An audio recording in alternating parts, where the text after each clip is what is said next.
Good morning, looking kind of crazy, don't be judgy.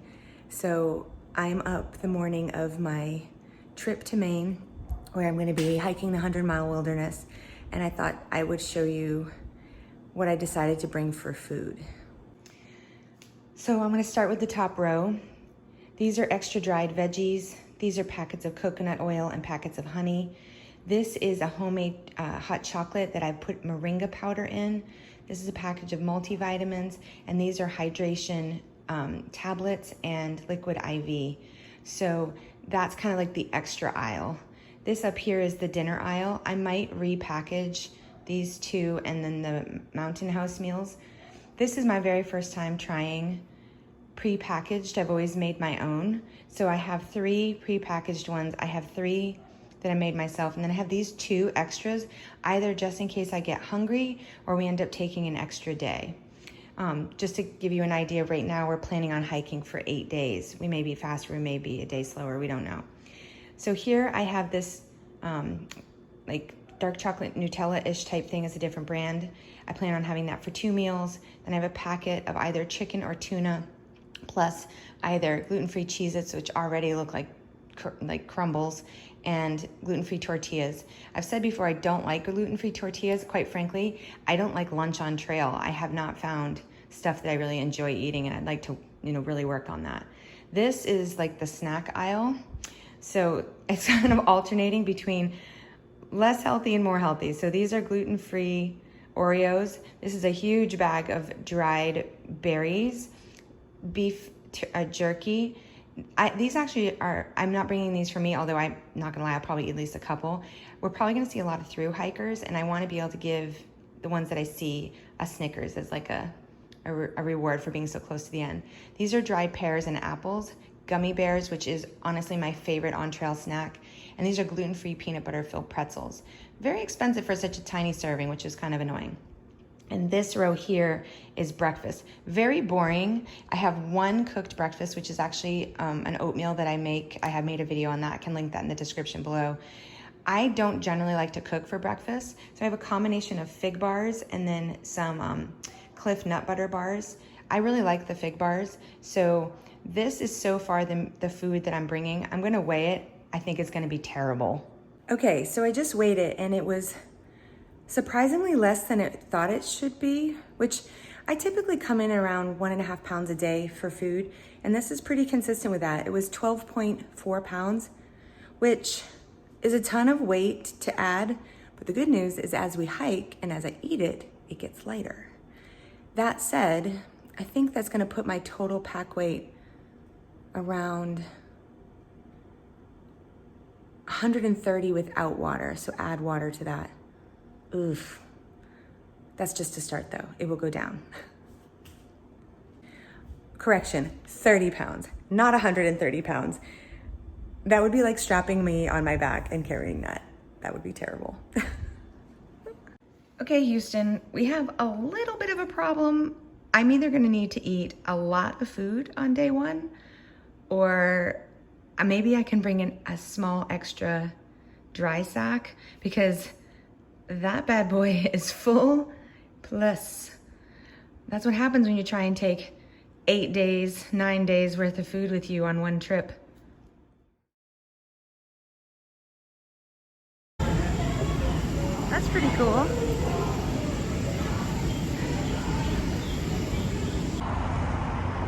There's the garden and the cool bridge. I'm walking over the bridge toward my apartment. I think I'm right on the Freedom Trail and by the US Constitution. We're staying in such a cool part of the city. We're right near the water. The hotel looks like a boat. It's across the street from the garden. Look, monuments right there. It's very cool.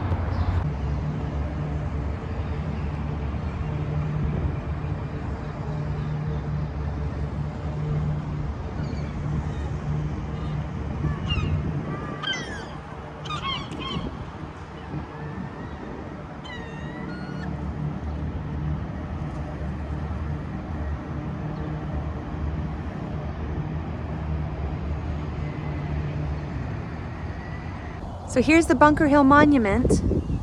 The Battle of Bunker Hill was fought on Breed's Hill on June 17th, 1775. And it was like, what, 1,200 militiamen against 2,200 British soldiers. But the British won, and they lost half their men. So it was a moral victory. And then when did they dedicate the Bunker Hill Monument? 1843. And Daniel Webster stood up here and did the dedication. Cool. Was he correcting everyone's grammar? Probably. Right. Had a big... So now we're gonna go and walk the Freedom Trail. So I'm gonna flip this around and I'm gonna show you the little path we're gonna take. So we're gonna start walking the whole Freedom Trail, and it goes through Boston on this little brick pathway. So apparently the Freedom Trail was started in 1951, and I thought it was some sort of trail that, you know, maybe Paul Revere's ride or something, but it turns out it's not. It's just a connection of like 16 different monuments around Boston, which is still very cool. The architecture is so cool.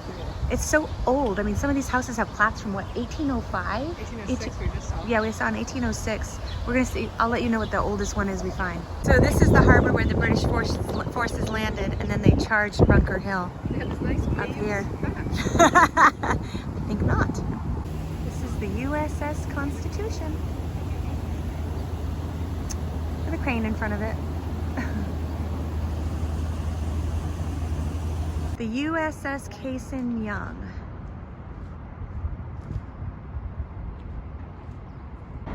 You can do it.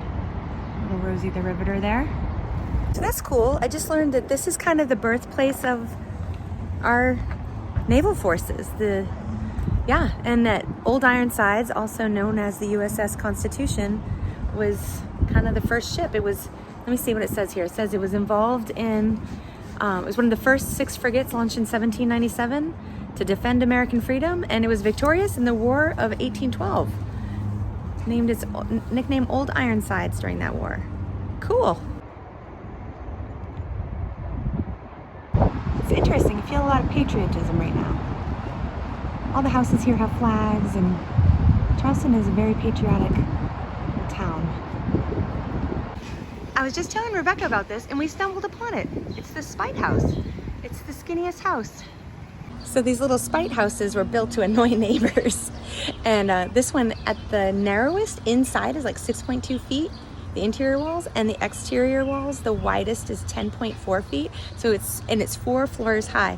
Each floor is an individual room, but there's only 5 doors in the whole house.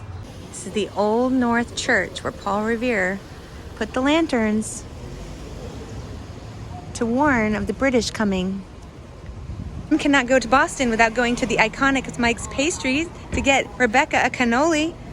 Are you excited? It looks so good. All right, let's go in.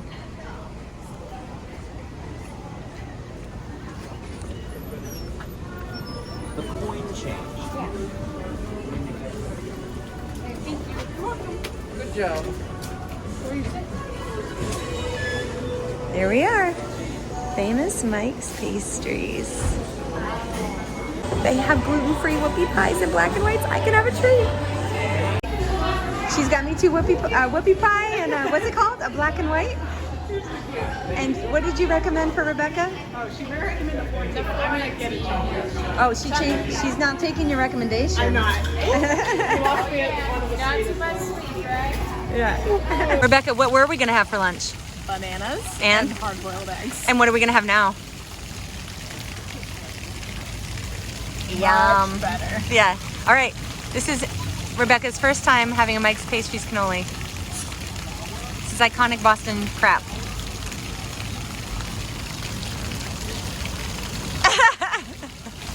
Nice. This should be. Okay, these are both gluten-free. Let's do a taste test.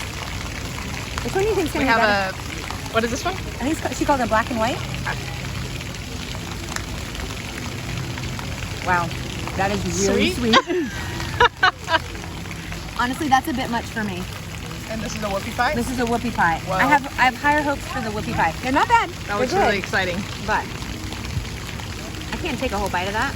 Holy moly.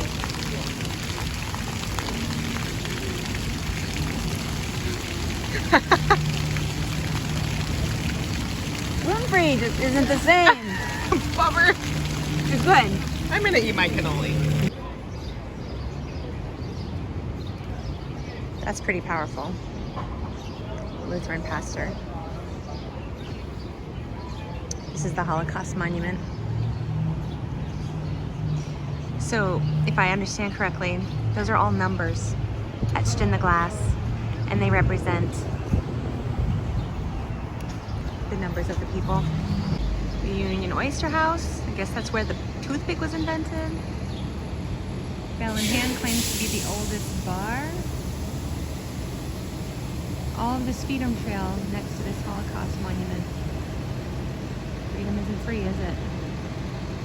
Quincy Market, South Market, no, North Market rather, and South Market.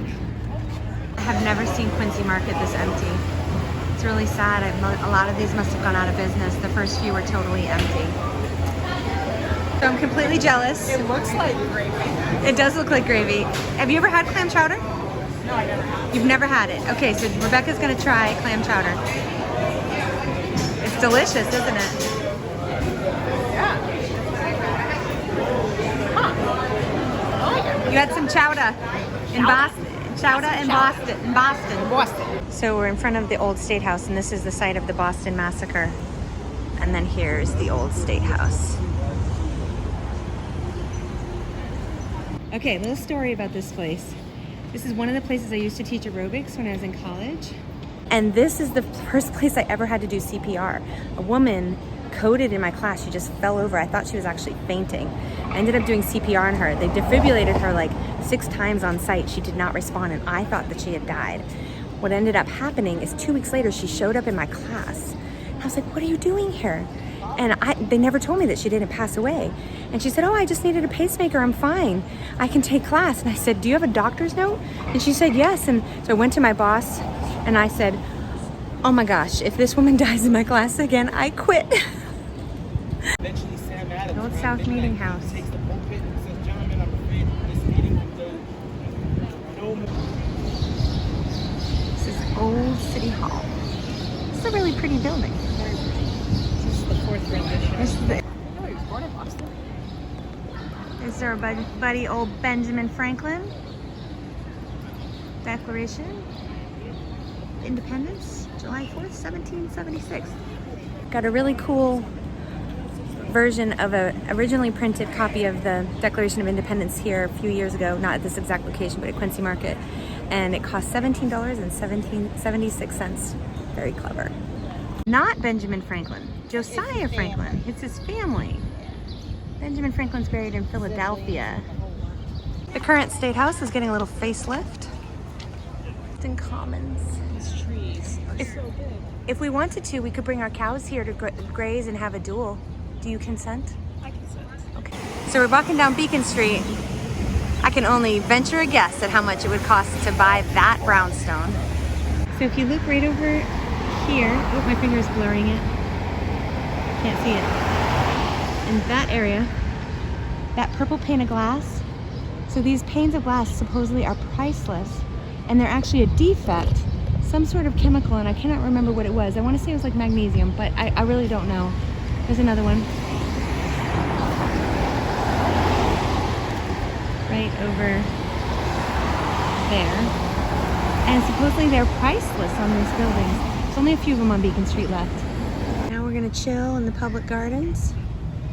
The duck boat tours are over there. Right in the middle of an urban setting. It's a little oasis. Going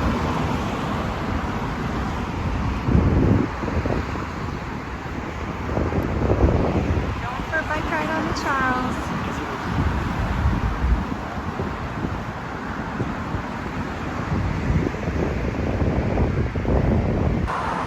This is so fun!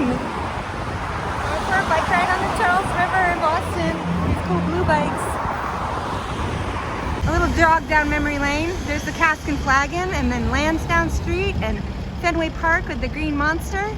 And this is where all the naughtiness happens when you're a freshman in college in Boston.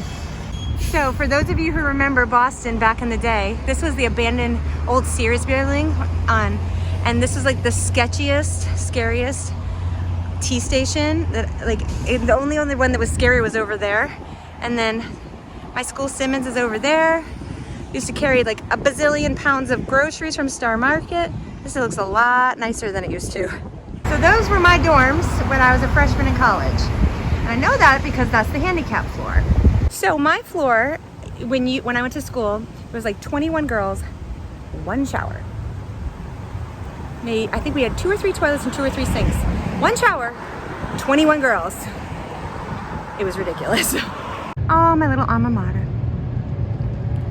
It's gotten quite a facelift over the years. Although the building I spent all my time in is still a little dungeony looking. So Nathan's second apartment, or actually maybe his apartment after his dorms, was here. Funny story.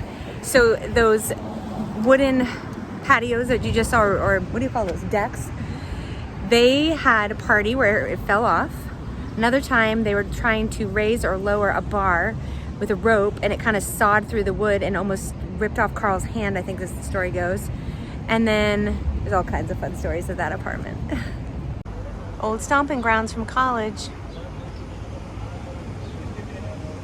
Right, Rebecca, what you got there? Pizza. This one's for you, Nathan. Is it good? It's really good. I don't know what they put in that crack sauce. It's perfect. Okay, it's starting day 2. So I've been up since about 5:30. I got up, did a little bit of stretching, went down, got some breakfast. The hotel we're staying at is really nice. They have it's a little bit odd, still some COVID weirdness, but had a nice breakfast. Came up, got packed. We're gonna go on a bike ride again around the city. Gonna pick up a couple of things, like a couple of final things food-wise for our trip at a Trader Joe's. And then my aunt is coming to pick us up, and we are headed up to Acadia for the next phase. And tonight we're gonna spend the day with some very, very good friends of mine. My ski coaches from high school have offered to host us for a couple of days, and she should own a restaurant. She's such an amazing cook. She's going to make us a meal, and I cannot wait for Rebecca to try like authentic seafood from Maine, because people, there's nothing quite like it. Here we have one of the 2 ships that are still represented here as part of the Boston Tea Party, the beginning of the American Revolution, and where 92,000 pounds of tea were tossed overboard as a signal to England that can no longer be taxed without representation. And there's a very long story that goes along with that that's really interesting, but a little bit too long for this video. Take a look at that in your history books. This is one of the other ships called the Eleanor, which looks really interesting now, with the financial district background. Trinity Church. Cool little story about this that I learned when I was in college is that the church is built on pilings that have to stay wet because the back bay is really just all landfill.